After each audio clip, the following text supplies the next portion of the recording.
but we will not back down. The real fear about what comes next for crucial Canadian industries. It's devastating. It'll devastate us, and it'll impact quickly. And the anger growing across the country. North America is entering the most dangerous trade confrontation in its modern history, and the first casualty may not be China or Europe, but Canada, the closest economic partner the United States has ever had. For more than half a century, the auto industries of the United States and Canada have been welded together by a supply chain so integrated that a single vehicle can cross the border 8 times before reaching a showroom. Now, that entire system is being pushed to the edge. The new tariff strategy coming from Washington has triggered a regional trade war, forced companies to move production, and placed hundreds of thousands of Canadian and American workers in direct jeopardy. This is not a normal dispute. It is a structural shock that threatens the auto heartland of both nations. Canada depends on the United States for more than 90% of its auto exports, while American automakers rely on Canadian parts and assembly lines to keep their factories alive. If this fragile balance collapses, the economic losses will spread far beyond Ontario and Michigan and into the daily lives of consumers across the continent. And here is the part no one is ready for. Stay with this report until the end, because the final development hidden beneath this trade war may be the biggest shock of all. What is unfolding now inside the North American auto sector is not a political disagreement, but a breakdown of the very system that kept both economies stable for decades. Within only a few weeks, companies that once viewed Canada as a long-term pillar of their manufacturing network have begun redirecting investment, canceling production plans, and preparing for a future where cross-border cooperation may no longer be viable. Behind closed doors, senior executives are warning their boards that the cost calculations which guided auto production for 2 generations are no longer reliable. Even a modest tariff increase adds thousands of dollars to the cost of every vehicle. But the deeper danger lies in the uncertainty itself. Without predictable rules, no company can plan multi-billion-dollar projects that take years to build and decades to recover. This is why the industry is quietly approaching a crisis point. When production shifts out of Canada, it sets off a chain reaction. Tooling contracts are paused, supplier plants lose volume, and logistics networks begin to unravel. Once those links disappear, they rarely return. In practical terms, this means that entire communities built around advanced manufacturing are facing risks that were unthinkable even 12 months ago. Meanwhile, officials in Washington are signaling that the tariff measures already announced may be only the beginning. Several policy advisors have openly argued that North America must be rebalanced, a phrase that industry analysts now interpret as code for deeper and more aggressive restrictions on Canadian and Mexican auto access. If that interpretation is correct, the current disruptions are merely the warning tremors before a far larger shock. Complicating everything is the rapid transition toward electric vehicles. Both Canada and the United States have poured billions of dollars into battery plants, mineral processing facilities, and research centers. Yet tariffs do not differentiate between the old model and the new one. A tariff imposed today can derail investments that were supposed to define the next 20 years of North American manufacturing. The risk is no longer limited to internal combustion engines. It now threatens the entire future of electric mobility in the region. But the most alarming piece has not yet been discussed publicly. Industry officials are preparing for a scenario so disruptive that it could redraw the power map of North American manufacturing overnight, and that revelation is coming next. The collapse of automotive stability in Canada is not just a manufacturing setback, it is a systemic national risk that touches employment, public finances, and household stability. Every major downturn in Canadian automotive production has historically produced ripple effects across healthcare funding, provincial budgets, and regional housing markets. This time, the scale is significantly larger because the sector has grown far more capital intensive, and the financial stakes are tied to projects that each require multi-billion-dollar commitments. When automotive assembly contracts, the first casualties appear in parts manufacturing. These firms operate on thin margins and depend on predictable volumes to maintain profitability. Even a reduction of 10% in vehicle output can drive dozens of small and medium-sized suppliers into distress, triggering job losses that extend well beyond factory floors. As layoffs spread, consumer spending declines, municipal revenues fall, and local services begin to contract. The cascading damage can transform a thriving manufacturing corridor into an economic pressure zone within months. Provincial governments are also exposed. A significant portion of Ontario's fiscal stability comes from industries connected to advanced manufacturing. If tariff escalation freezes or redirects automotive investment, provincial deficits could widen rapidly, forcing difficult decisions in public health budgets, infrastructure programs, and education funding. These are not hypothetical consequences. Economists have long warned that when one industry carries an outsized share of national employment multipliers, policy shocks can behave like earthquakes. Households face another layer of instability. Manufacturing communities often carry mortgage debt calibrated to strong employment and steady wage growth. The moment layoffs begin, real estate markets in those regions can weaken sharply. Homeowners who have built equity across decades may find themselves trapped between falling property values and rising borrowing costs. For many families, the danger is not simply losing a job. It is losing the foundation of long-term financial security. Yet even these economic threats are not the most consequential concern for policymakers. The greater fear is that once production leaves, it rarely returns. Automotive supply chains favor certainty above all else. If global firms determine that Canada has become an unpredictable environment due to tariff volatility, they will reallocate capacity to jurisdictions promising long-term stability, even if those regions are more expensive. Once that relocation occurs, it can reshape economic geography for a generation. However, the most politically volatile aspect is only beginning to surface. Canada is being forced to contemplate options that would have been unthinkable a few years ago, options that could shift the balance of power in North American manufacturing in a way Washington may not expect.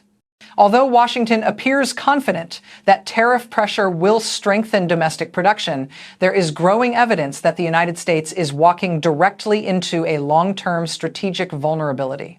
For decades, American automakers have relied on a continental production model that leverages Canadian engineering, parts manufacturing, and logistics. Disrupting this system introduces inefficiencies that will take years and enormous financial resources to resolve. Rebuilding full capacity supply chains inside the United States is not as simple as relocating equipment.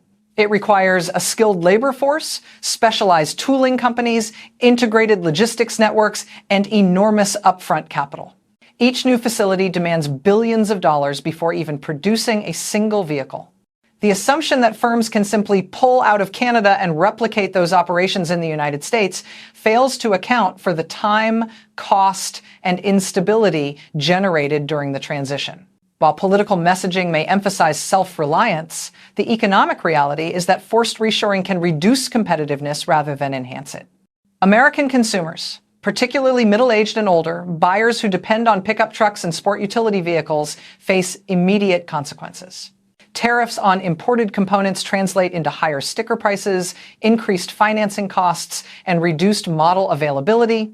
In the current inflation-sensitive environment, even modest price increases can push tens of thousands of consumers out of the market or prolong the life cycle of aging vehicles. This undermines the revenue streams that American automakers rely upon to fund electric vehicle development. There is also the geopolitical dimension. Japan, South Korea, and several European automakers monitor the situation closely, reassessing where future investment will deliver the greatest strategic advantage. If they perceive instability in cross-border production rules, they may redirect capital to regions outside North America, weakening the global competitiveness of the entire American automotive ecosystem. A fragmented market is one in which rivals such as China gain ground more easily. Washington must also consider the risk that Canada might diversify aggressively in response to tariff escalation. A strategic pivot by Ottawa toward Asia, Europe, or even direct partnerships with manufacturers currently shut out of the United States market could create unexpected competitive pressure. In extreme cases, this could establish production channels that bypass American influence altogether. The irony is that attempts to control regional production through tariffs may ultimately reduce American leverage in global supply chains. And this leads to the most uncomfortable question for policymakers. What happens if Canada deploys a strategy that fundamentally alters the balance of automotive power in North America? The answer, which few in Washington are prepared to confront, emerges in the next section, and it carries implications that reach far beyond the auto sector. A profound shift is unfolding inside Washington. What began as an argument about tariffs is evolving into a full-scale redefinition of how the United States intends to manage its economic relationships with every partner on the continent. Senior officials are increasingly framing the North American economy not as a collaborative production zone, but as a strategic battlefield in which control over supply chains is treated as a matter of national security. This approach is transforming trade policy into an instrument of power projection. The most revealing indicator is the emergence of a doctrine that American policymakers now call regional rebalancing.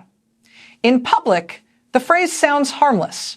Inside policy circles, however, it is widely understood to mean imposing aggressive restrictions on partners whose industries compete with United States manufacturing, even when those industries are deeply interwoven with American firms.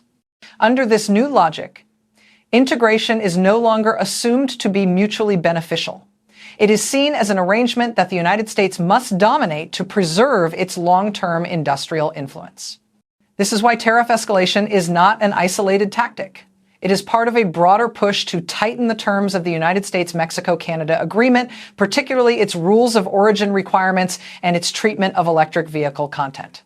Washington's objective is to ensure that the United States captures a larger share of future investment, particularly in battery plants, electric vehicle assembly, critical minerals, and advanced components.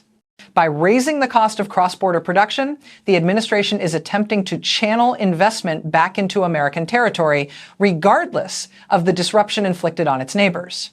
Such a strategy carries enormous risks.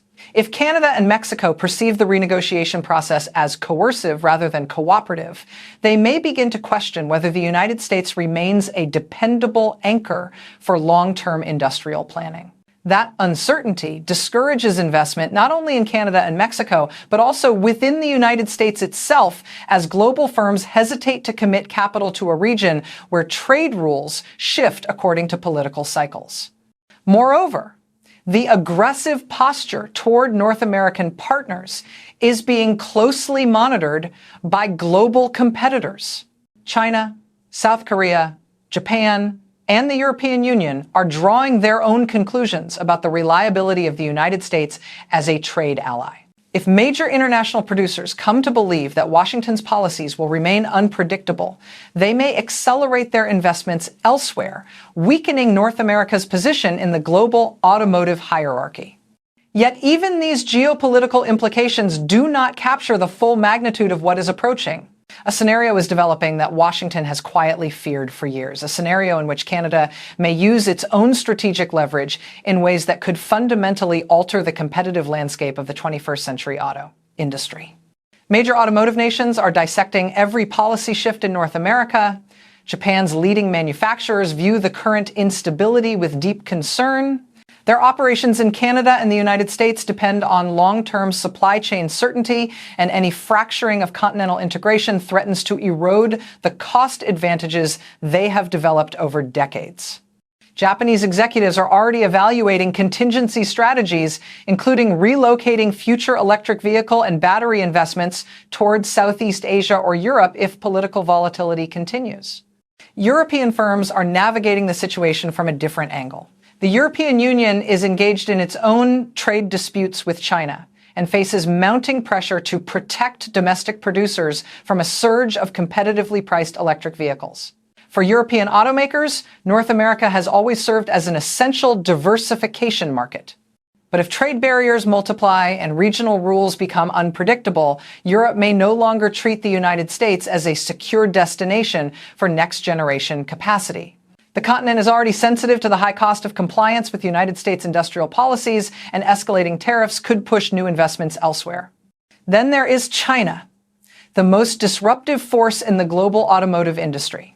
Chinese manufacturers have rapidly expanded worldwide, combining cost efficiency with aggressive innovation in electric vehicles and battery technologies. Their global strategy is simple.